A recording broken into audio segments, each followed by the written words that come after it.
Imagine reading this really gripping, blood-soaked sword fight, right? Dust is flying everywhere, the stakes are absolute life or death, and the phrasing is just pulling you right to the edge of your seat. Yeah, you're totally invested. Exactly. And then right as the fatal blow is about to land, the villain just stops. Just completely freezes. He lowers his weapon, looks past the hero, and realizes he is actually trapped inside a Microsoft Word document. Which, it entirely shatters the illusion. Suddenly, you aren't just reading a story anymore. The story is literally looking back at you, revealing the actual scaffolding holding it together. Right. You're just, no longer safe on the other side of the page. Welcome to this custom-tailored deep dive. Today, we have a very specific mission for you. We are looking at a stack of excerpts from a wildly ambitious, incredibly dense sci-fi and fantasy epic titled Adenotkin. And to give you a tactile sense of what we're dealing with here, this isn't some breezy paperback beach read. Well, definitely not. Picture a massive, obscure, 1,000-page tome, the kind of book that feels heavy in your hands and, honestly, requires an index just to keep track of all the dynasties. Right, yeah. But our goal today isn't just to summarize what happens in the plot. We are actually going to do a meta-analysis of how it is written. Which is fascinating. It really is. We are putting the prose itself directly under the microscope. So we'll explore the lyrical highs that absolutely pull you in, the dense thickets where your focus might inevitably drift, and those daring stylistic swings that make this text so incredibly unique. Because, tackling this text is truly like riding a roller coaster of consciousness.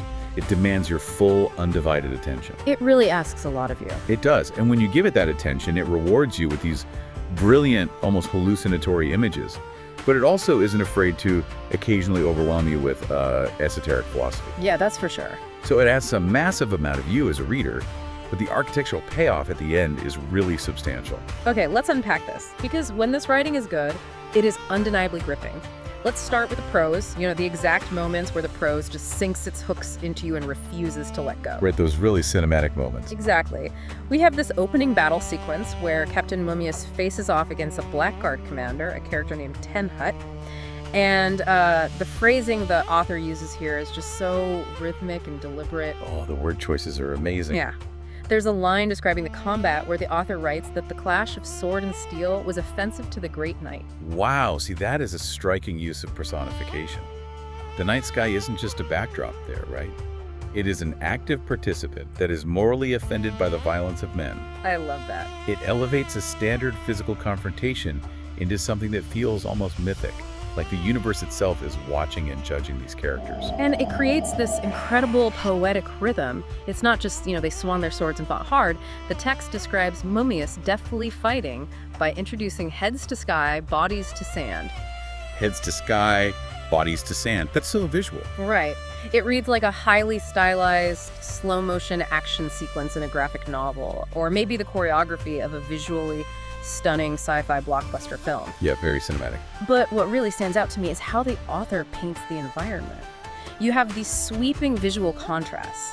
There's the ambient romantic starlight reflecting off the rolling desert sands of a place called Hypsia. Which feels very ancient and grounded. Exactly, it feels ancient, but that gets completely interrupted when Tenhut steps out. He's wearing this terrifying wolf-like mask, and the author zeroes in on these blurry pinpoints of green light and something called neon magic emanating from him and his mechanical staff. What's fascinating here is how the author relies on those elemental contrasts to firmly anchor the reader in the physical space. Yeah. You have the ancient and the organic, the loose sand, the endless night sky, the forged steel of the swords. Yeah. And that is just colliding violently with the mechanical, the neon, the synthetic. Yeah. The prose thrives on sensory overload, but it's calculated. Right, it's not an accident.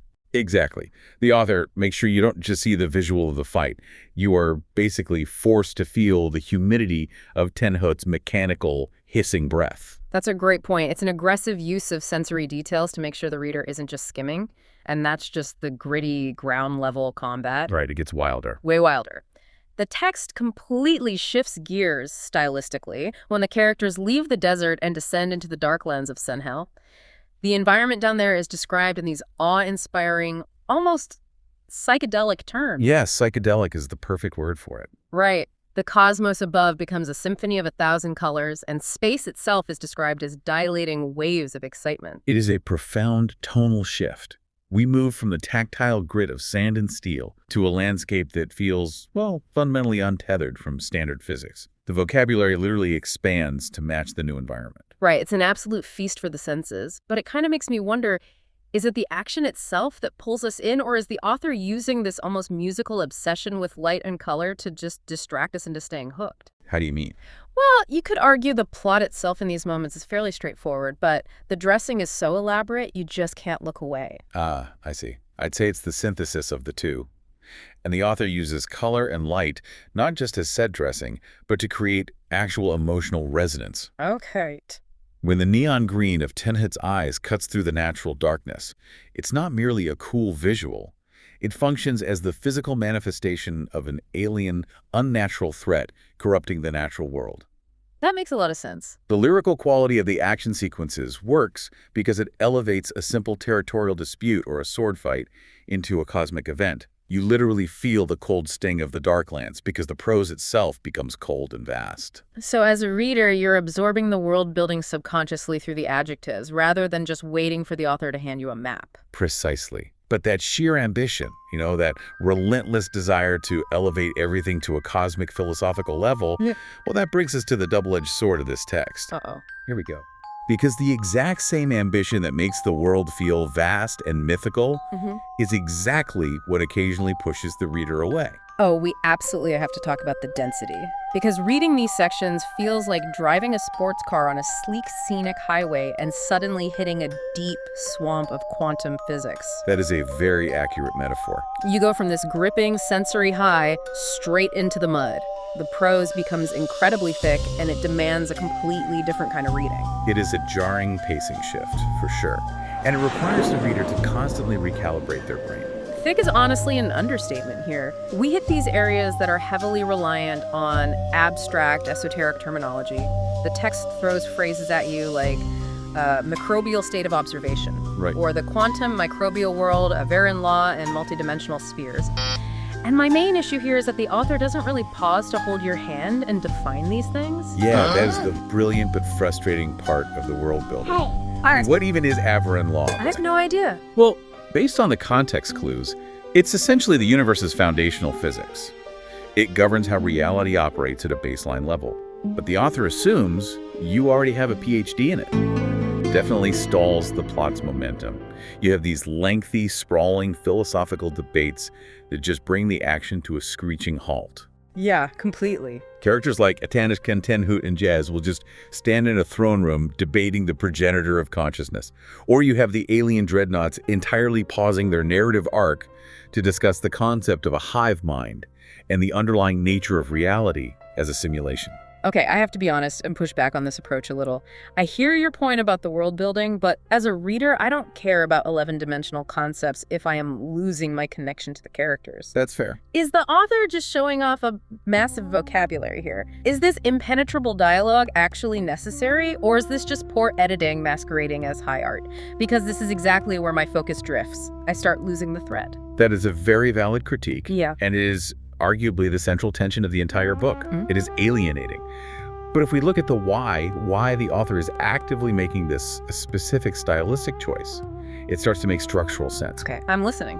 The author is trying to capture non-human, godlike intellects, attempting to express concepts that do not fit into limited human language. So, wait, they sound stiff and formal because they are literally translating concepts that shouldn't mathematically fit into our vocabulary. Exactly that. Imagine a supercomputer trying to explain its operating system to a human using only 18th century poetry. Oh, wow. That can sound bizarre, overly formalized, and exceptionally heavy. The text wants you to feel that vast, unbridgeable gap between normal human awareness and these elevated cosmic states. That actually makes a lot of sense when you put it that way. However, I concede that for you, the reader sitting on your couch, this is the exact moment where the mind wanders. The text frequently prioritizes heavy, abstract exposition over emotional grounding. If you don't have an emotional tether to the character's immediate survival, a 5-page debate on quantum perception is absolutely going to lose you. It's the classic reader dilemma. I want to know if the character survives the battle with the Dread Knights, and instead I'm getting a lecture on the microbial state of observation. It demands an immense amount of patience to wade through that swamp. It does. But this raises an important question that we have to answer. What is the ultimate payoff for that patience? Because the heavy talk about the nature of reality, all those debates about Avaran law, they aren't just flavor text. Right. It's not just exposition for the sake of padding the word count. And here's where it gets really interesting. All that dense philosophy.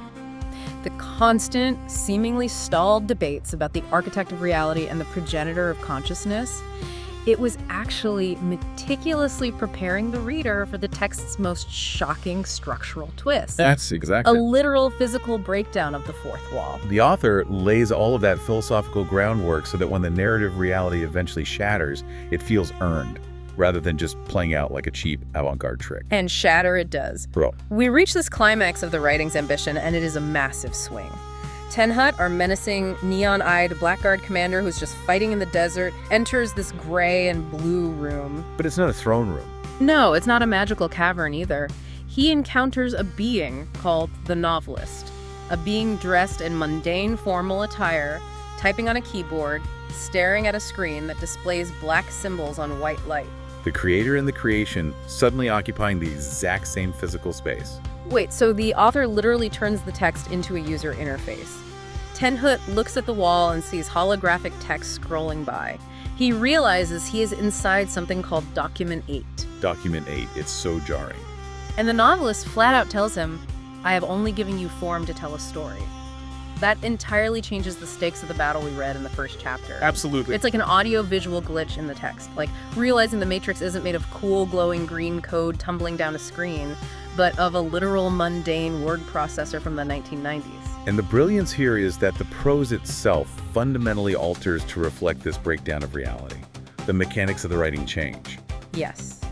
The jarring, sudden shifts in pronouns. Throughout the entire book up to this point, we are securely in a third-person limited perspective. Tenhut looked, Tenhut breathed, Momiya swung his sword. Right, very standard fantasy framing. But in this specific scene in the gray and blue room, without any warning, the text randomly switches to first person. I walked from the safety. I looked at the novelist. Edge disruption. It violently blends the perspective of the fictional character Tenhut and the author who is writing him. So I have to challenge you on this. When the author suddenly switches from he to I, is that a stroke of genius showing a melding of consciousness? Or is it possible that this is just an unedited formatting error that slipped through the cracks and just ends up confusing the reader? If we connect this to the bigger picture, the thematic core of the entire epic, I would argue it is a profound and deliberate stylistic choice. You think so? I do. Whether the initial shift in the first draft was intentional or a happy accident of writing, leaving it in perfectly mirrors the book's ultimate theme, the collapse of the boundary between creator and creation. The ultimate unity, what the book refers to earlier as Titan and Omega. Precisely. The novelist explicitly tells Tenhut, you are I, and I am of you. The pronoun shift forces the reader to experience that unity not just intellectually, but physically as they read. Wow. When the pronoun shifts from he to I, it induces a kind of literary vertigo. You can no longer passively sit back and absorb the plot as a spectator. It forces you to stop, reread the sentence, and actively question the nature of the narrative itself. Yeah, like who is actually speaking? Exactly. Is it Tenhut realizing he is a fiction and gaining sentience? Is it the author projecting himself into the avatar of Tenhut to experience his own world? Or is it us, the reader, suddenly becoming the I in the text because we are the ones bringing the words to life in our minds? It induces a kind of panic because the safety net of being the observer is entirely gone. That is exactly the intended effect. It demands active reading. It refuses to let you stay comfortable on the other side of that window pane we usually expect from fiction. It grabs you by the collar and pulls you directly into the word processor. You are no longer reading about the mechanics of the universe. You are trapped in them. It's dizzying. It really is a text that flat out refuses to be a passive consumption experience. So, what does this all mean for you, the listener? Let's summarize what we've unpacked here today. Yeah, let's bring it all together. The text of Atine Etkin is a wild, untamed beast of a read. It asks a massive amount of you. It will aggressively test your focus with these dizzying, multi-page philosophical monologues. You will hit patches of quantum swamp where the terminology feels impenetrable and the dialogue feels impossibly stiff. But if you persist through the density, Yes, if you persist, it rewards your patience with breathtaking lyrical imagery. Swords offending the night, dilating waves of cosmos, neon eyes glowing in the dark, and ultimately it gives you a mind-bending meta-narrative that challenges the very act of reading itself. it really does. It means that reading actively and analyzing how a story is told, the actual mechanics of the prose, the deliberate choice of a pronoun, can be just as thrilling as the plot itself. It is the difference between simply looking at a painting and studying the individual brushstrokes. Once you see the brushstrokes, the elemental contrast, the deliberate, alienating vocabulary used for the godlike intellects, the blurring of the perspectives, the entire piece takes on a new, richer dimension. You understand the architecture of the illusion. Precisely. Which brings us to a final thought. This text forces us to look closely at how a story is constructed and how characters react when they realize they are just following a script. But what if we apply that concept to ourselves? Oh, that's an interesting turn. Well, outside of literary analysis, psychologists often talk about a concept called narrative identity. It's this idea that the human brain is literally wired to view our own lives as an ongoing story, with ourselves cast as the central protagonist facing conflicts, antagonists, and character arcs. Right, we constantly author our own existence to make sense of the chaos around us. We give our lives a 3-act structure even when there isn't one. Exactly. So we leave you with this to ponder long after you finish listening. If your brain is constantly writing your life story, how much of your daily routine, your reactions, and your choices are genuinely your own free will? That's a heavy question. And how much is just you unconsciously following a societal script you didn't even know you were reading? Yeah. Are you the active author of your life, or are you just playing the character you were handed?